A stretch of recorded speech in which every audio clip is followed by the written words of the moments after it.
రాష్ట్ర అభివృద్ధిని మరింత ముందుకు తీసుకువెళ్లాలని చంద్రబాబు పవన్ మోదీ ఆధ్వర్యంలో దూసుకువెళుతున్నారన్నారు కేంద్ర మంత్రి రామ్మోహన్ నాయుడు.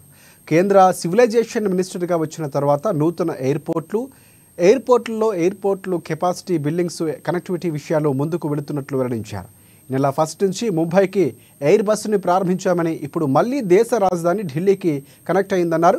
ఎయిర్ బస్సులో 180 మంది కూర్చునే విధంగా ప్రయాణం చేయొచ్చు. గతంలో ఈ సంఖ్య 80 మందికి ఉండేదని స్పష్టం చేశారు కేంద్ర మంత్రి.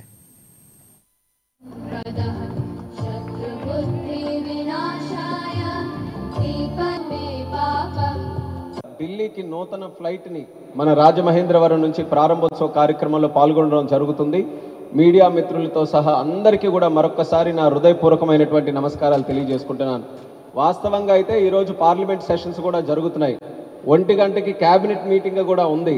అయినప్పటికీ కూడా రాజమహేంద్రవరం చిరకాల కోరికగా ఉన్నటువంటి ఢిల్లీ ఫ్లైట్ని స్వయంగా వచ్చి ఈ సంతోషాన్ని మీ అందరితో కూడా పాల్పంచుకోవాలని, ఏ ఫ్లైట్ అయితే ఢిల్లీలో వస్తుందో ఆ ఫ్లైట్లోనే ఇక్కడికి వచ్చి ఈ కార్యక్రమం చూసి మళ్ళీ తిరిగి వెళ్ళే ప్రోగ్రాం మేము పెట్టుకున్నాం.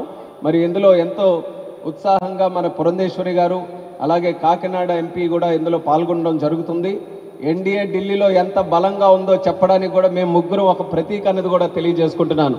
కేంద్రంలో రాష్ట్రంలో అందరం కూడా కలిసికట్టుగా పనిచేసి రాష్ట్ర అభివృద్ధిని ఒక ప్రయారిటీగా ముందుకు తీసుకెళ్లాలనే ఆలోచనతో నరేంద్ర మోదీ గారు, చంద్రబాబు నాయుడు గారు, పవన్ కళ్యాణ్ గారు వాళ్ళ అడుగుజాడల్లో ఈ 2 ప్రభుత్వాలను కూడా ముందుకు నడిపించడం జరుగుతుంది.